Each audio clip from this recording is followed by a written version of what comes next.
Chief guest इस programme के मेहमान खुसूसी जनाब श्री श्री रविशंकर साहब, मैं उम्मीद करूंगा आप लोग जोरदार इस्तकबाल करेंगे।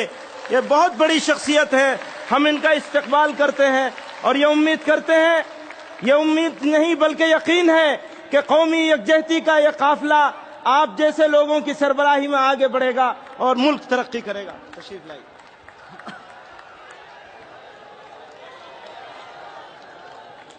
ओम शांति शांति शांति। खुदा हाफिज।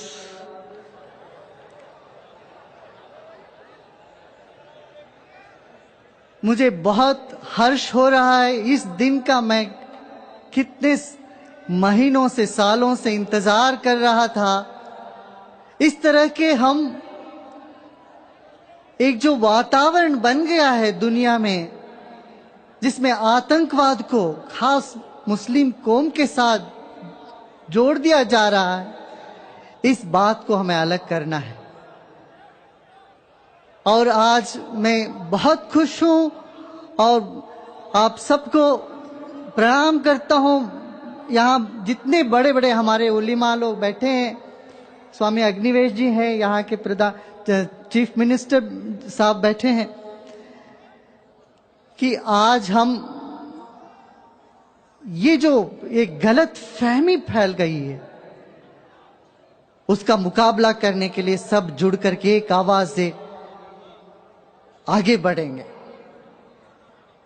हमने सुना बुजुर्गों से, हदीस में हजरत मोहम्मद पैगंबर साहब ने कहा कि पूरब से मुझे ठंडी हवा आ रही है, पश्चिम से गर्म हवा आ रही है।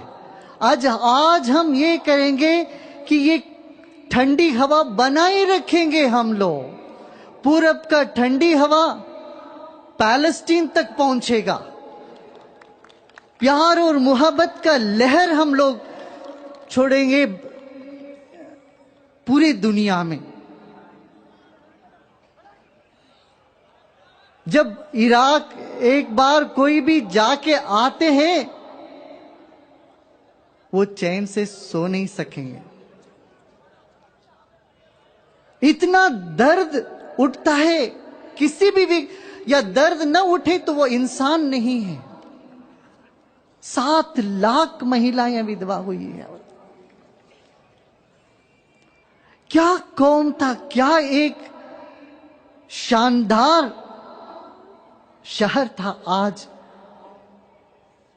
पूरा विनाश में हो गया। जब मैं गया वहां पर, मुझे कहा गया कि यहां बहुत बम फटकती रोज, आप मत जाइए। मैं लंदन गया था, वहां तो लोगों ने हमको बोला आप जाओ मत इराक। मैंने कहा नहीं, मैं जाऊंगा। मैं ये मानने वाला हूं वसुधैव कुटुंबकम, सारी दुनिया मेरा अपना परिवार है, सब मेरे अपने हैं। यहां मुहब्बत करने के लिए फुर्सत नहीं। कहां लोग दहशतगर्दी में लग गए, नफरत में लग गए। जीवन इतना छोटा है, क्षणिक है। तो हम गए वहां, फिर वहां की सरकार ने हमको 12 गाड़ी दी हमारे सिक्योरिटी के लिए, 2 टैंकर आगे पीछे। 2 घंटे, आधा घंटे जाने की दूरी 2 घंटे में पूरा होता था। मैं नजफ भी गया, वहां से लोगों ने कहा मत जाओ। वहां का सरकार कह रही थी ग्रीन जोन में यहां पर तकलीफ होती है, यहां पर बम फूटती है, आप कैसे जाओ। मैंने कहा नहीं, मुझे यहां ये सियासत के किले में नहीं रहना है, मुझे आम जनता के बीच में जाना है। मुसलमान मेरे भाई हैं और वो मुझे प्यार करते हैं, मैं उनके बीच में रहूंगा, बीच में जाऊंगा।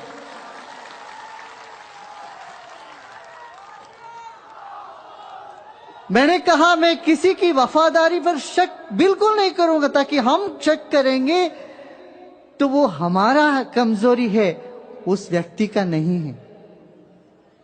तो हम गए वहां से। हमने स्वामी अग्निवेश जी से भी टेलीफोन में बात करी। चारों ओर दहशत फैला हुआ है, बम फट रही है कहां कहां।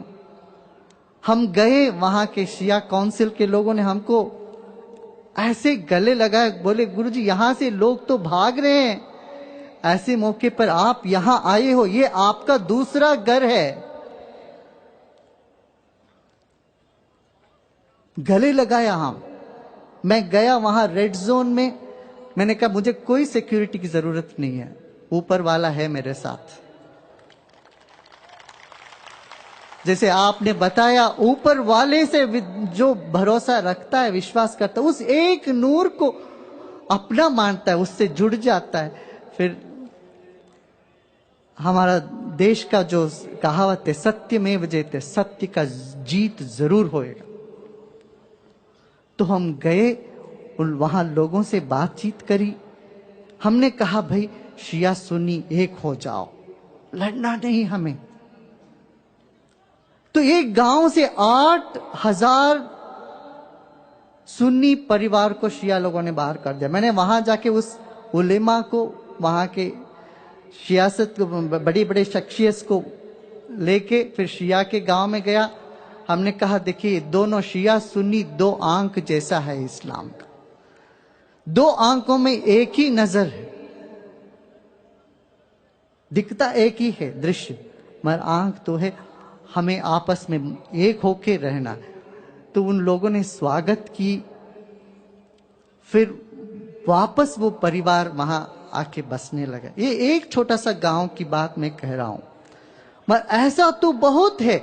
और हिंदुस्तान ही ऐसा काम कर सकता है दुनिया में, जहां हम बटे हुए हैं, सबको जोड़ने का। मैं एक छोटा सा कहानी बताऊं।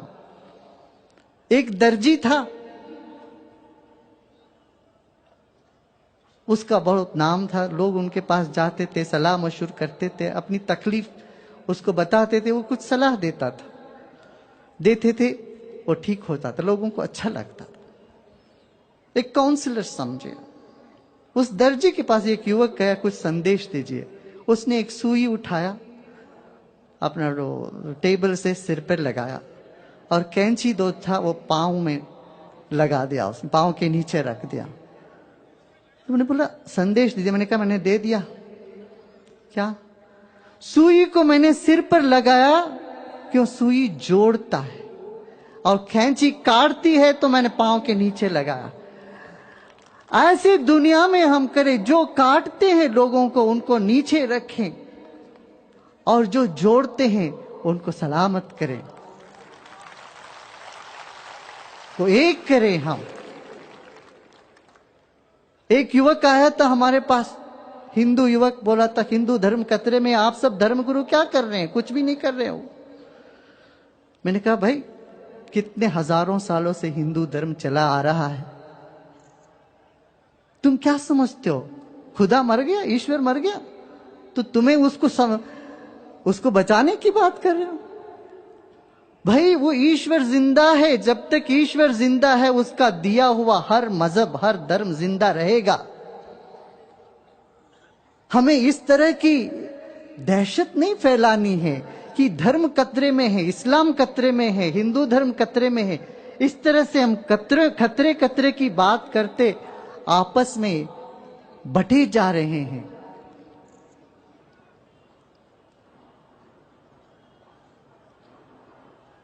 हम सब एक हो जाएं, हिंदू, मुसलमान, क्रिस्त, बौद्ध, ईसाई, इस वतन सबका है। न केवल यह वतन, इस सारा संसार हमारा अपना है। तो मैं फिर यही अर्ज करूंगा, हम सब मिलके दहशतगर्दी वाले, चाहे किसी भी कौम के हों, किसी भी धर्म के हों, उनका तो वैसे मजहब कोई होता नहीं है, मगर अपने घर के क्यों ना हो, उनको हम अलग करें।